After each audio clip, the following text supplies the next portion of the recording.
नमस्कार बंधुरा आमार आरो एकटी नतून पर्वे आपनादेर सबाइके स्वागत जानाई। आशा करछि जे जेखान थेके आमार भिडियो देखछेन सबाई भालो आछेन सुस्थ आछेन।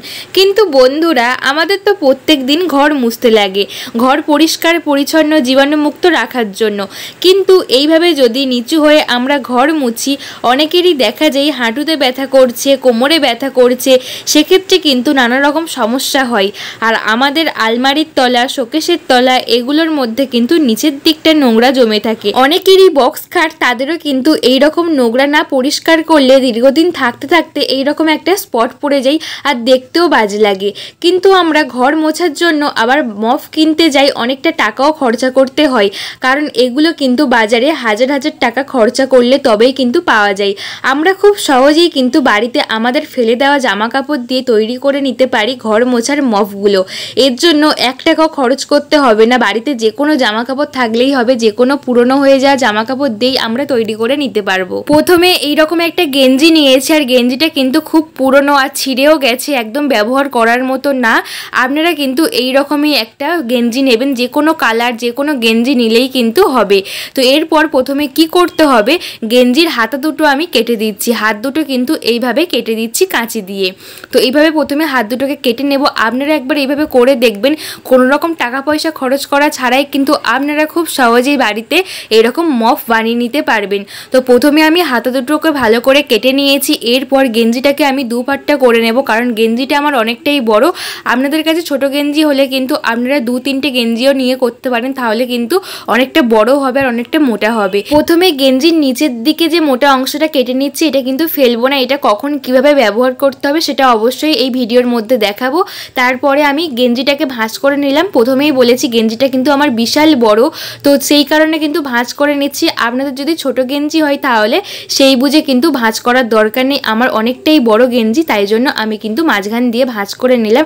এরপর কাঁচি দিয়ে এইভাবে কেটে নেব। 2 ইঞ্চি কিংবা 1 ইঞ্চি মতো ছাড় রেখে কিন্তু কাটতে হবে। এইভাবে সরু সরু করে কিন্তু গেঞ্জিটা আমি কেটে নিচ্ছি, এইভাবে কেটে নিচ্ছি পুরো গেঞ্জিটা। আর এইভাবে একটু কাটলে পরে কিন্তু এটা একদম সরু হয়ে যাবে, সেটাও দেখাবো। আপনারা একবার এইভাবে করে দেখবেন, তাহলে দেখবেন হাঁটুর ব্যথা, কোমরের ব্যথা অনেকটাই কমবে। তার সঙ্গে সঙ্গে সংসারের অনেকটা টাকা সাশ্রয় করতে পারবেন। আর বাজারে গিয়ে কিন্তু অনেক টাকা খরচা করে মপ কিনতে আর হবে না। বাড়িতে থাকা যে কোনো পুরনো হয়ে যায়, নষ্ট হয়ে যায় জামা কাপড় দিয়েই কিন্তু আমরা তৈরি করে নিতে পারবো। দেখুন গেঞ্জিটা আমার সম্পূর্ণ কাটা হয়ে গেছে। এরপর একটা একটা করে আমি এইভাবে টানছি, আর একদম দড়ির মতো কিন্তু পাকিয়ে পাকিয়ে রোল মতো হয়ে যাচ্ছে। একদমই কিন্তু দোকানে যেমন মপ কিনতে পাওয়া যায় ওই রকমই কিন্তু দড়িগুলো হয়ে যাচ্ছে, দেখতেই পাচ্ছেন। এইরকম কিন্তু দোকানের মপগুলোও দেখতে লাগে দড়িগুলো, সেই রকমই কিন্তু হয়ে যাচ্ছে একটু করে টান দেওয়ার সঙ্গে সঙ্গে। এইভাবে পুরোটা কিন্তু আমি টান দিয়ে দিয়ে করে নিচ্ছি, পুরো দোকানের মতো। আর কতটা বেড়ে যাচ্ছে দেখতেই পাচ্ছেন। তো বন্ধুরা আমার এই ভিডিওকে কোথা থেকে দেখছেন অবশ্যই আমাকে কমেন্ট করে জানাবেন, তাহলে আমারও ভালো লাগবে যে আমার ভিডিও কতদূর যাচ্ছে। অবশ্যই আমাকে কমেন্ট করে জানিও। দেখুন এটা আমার কাটা হয়ে গেছে। এরপরে সমান করে ধরে দেখবো যে অসমান যেগুলো আছে সেগুলোকে কাঁচি দিয়ে কেটে নিতে হবে, কারণ অসমানগুলো কাটলেই কিন্তু পারফেক্ট দোকানের মতো মপ তৈরি হবে। সেই কারণে অসমান যেগুলো আছে সেগুলোকে আমি কেটে দিচ্ছি, তাহলে কিন্তু সমান সমান হবে, দেখতেও সুন্দর লাগবে। তো এখনও কিছু অসমান আছে, তো সেই কারণে আমি কেটে দিচ্ছি।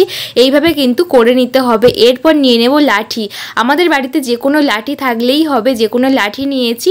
তো লাঠিটাকে এইভাবে বসাবো। তো এইভাবে একদমই কিন্তু করব না, এইভাবে করলে হবে না, উল্টো দিকে করতে হবে, কারণ এই যে কাপড়টা এইভাবে ভিতরের দিকে দিতে হবে, আর লাঠির যে ছোট অংশটা ওখানেই কিন্তু এইভাবে দিয়ে ভালো করে চেপে চেপে পেঁচিয়ে নিতে হবে, যাতে না এটা খুলে না যায়।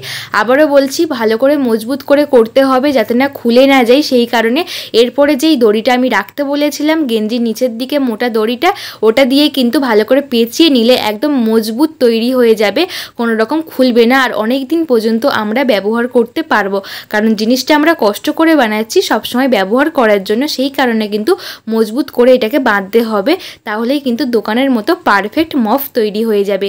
এরপরে আমি যে বাঁধা হয়ে গেল তারপরে কিন্তু উল্টে দেবো, তাহলেই দেখতে পাচ্ছেন সব দড়িগুলো কিন্তু নিচের দিকেই থাকবে। উল্টে নেওয়ার পরে দড়িগুলো সব নিচের দিকে হয়ে গেছে। এরপর ওই যে দড়ি রেখেছিলাম সেটা দিয়ে ভালো করে আবারও মজবুত করে বাঁধবো এই বাঁধনের কাছে, তাহলে কিন্তু দোকানের মতো পারফেক্ট মপ তৈরি হবে। আমরা যতই ঘর মুছি না কেন একদমই কিন্তু এই মপটা খুলে যাবে না। তো দেখুন আমি দড়িটা দিয়ে আরও ভালো করে মজবুত করে বেঁধে নিচ্ছি। মজবুত করে বাঁধলেই কিন্তু অনেক দিন ব্যবহার করতে পারবো আর খুলবে না, একদম দোকানের মতো পারফেক্ট তৈরি হবে। তো বাঁধা হয়ে গেছে। এইভাবে তোমরা কিন্তু অবশ্যই করে দেখবে, একদম পারফেক্ট মপ তৈরি হবে, কোনো রকম টাকা পয়সা খরচ করা ছাড়াই বাড়িতে ফেলে দেওয়া জিনিস দিয়েই কিন্তু অনেকটা টাকা আমরা সংসারে সাশ্রয় করতে পারবো, এমনকি বাজারে গিয়ে হাজার হাজার টাকা খরচও করতে হবে না। তো এটা দিয়ে আমি আপনাদেরকে একটু মুছিয়ে দেখাবো যে কতটা ভালো এটা দিয়ে মোছা যাচ্ছে আর একদম পারফেক্ট দোকানের মতো হয়েছে। আপনারা দেখেই বুঝতে পারছেন একদম কিন্তু অসমান কোথাও নেই, সমান হয়েছে আর পারফেক্ট তৈরি হয়েছে দোকানের মতো মপ। এটা দিয়ে আমি ঘর মুছে দেখাচ্ছি, যেখানে একদমই হাত পৌঁছায় না সেখানে কিন্তু একদম এইভাবে পরিষ্কার করে নিতে পারবো আর খুব ভালো কিন্তু পরিষ্কার হবে। আলমারির নিচে, খাটের নিচে, এমনকি আমাদের বক্স খাট হলে বক্স খাটের নিচে, শোকেসের নিচে, সমস্ত জায়গায় কিন্তু যেখানে আমাদের হাত পৌঁছায় না সেখানে পরিষ্কার করে নিতে পারবো। আর এটা কিন্তু একদমই 1 টাকাও খরচ হলো না, ঘরে থাকা জিনিস দিয়েই কিন্তু তৈরি হয়ে গেল একদম পারফেক্ট মপ। দেখুন একদম ভিতরেও কিন্তু পরিষ্কার করে নিতে পারছি। তো বন্ধুরা, আমার এই টিপসটি কেমন লাগলো কমেন্ট করে জানাবেন। ভালো লাগলে লাইক কমেন্ট শেয়ার করে আমার পাশে থাকবেন আর বন্ধু বান্ধব সকলের কাছে প্রচুর পরিমাণে শেয়ার করে দেবেন, যাতে সবার খুব কাজে আসে এই ছোট্ট টিপসটি। আর আমার চ্যানেলে নতুন কোনো বন্ধু হলে অবশ্যই আমার চ্যানেলটাকে সাবস্ক্রাইব করে পাশে থাকা বেল বাটনটা প্রেস করে দেবেন, যাতে সমস্ত ভিডিও নোটিফিকেশন সবার আগে আপনাদের কাছে পৌঁছয়। এইরকম নতুন নতুন ভিডিও পাওয়ার জন্য আমার চ্যানেলটাকে অবশ্যই সাবস্ক্রাইব করে আমার পাশে থাকবেন। আর কেমন লাগলো অবশ্যই কমেন্ট করে আমাকে কিন্তু জানাতে ভুলো না। আর বন্ধু বান্ধব সকলের কাছে প্রচুর পরিমাণে শেয়ার করে দেবেন। আর আমার এই ভিডিওকে কোথা থেকে দেখছেন আমাকে কমেন্ট করে জানাবেন, তাহলে আমারও ভালো লাগবে যে আমার ভিডিও কতদূর যাচ্ছে, কে কে দেখছে। এইভাবে অবশ্যই বাড়িতে বানিয়ে দেখবেন, 1 সেকেন্ডের মধ্যে এটা তৈরিও হয়ে যাবে আর কোনো রকম টাকা পয়সা খরচ করা ছাড়াই কিন্তু বয়স্ক মানুষ আমরা সবাই কিন্তু কোমর হাঁটুর ব্যথা থেকে রেহাই পাবো, এমনকি ঘরটাও পরিষ্কার পরিচ্ছন্ন থাকবে। টিপসটি অবশ্যই কেমন লাগলো কমেন্ট করে জানাবেন। সবাই ভালো থাকবেন, দেখা হবে নেক্সট ভিডিওতে। ধন্যবাদ সবাইকে, টাটা।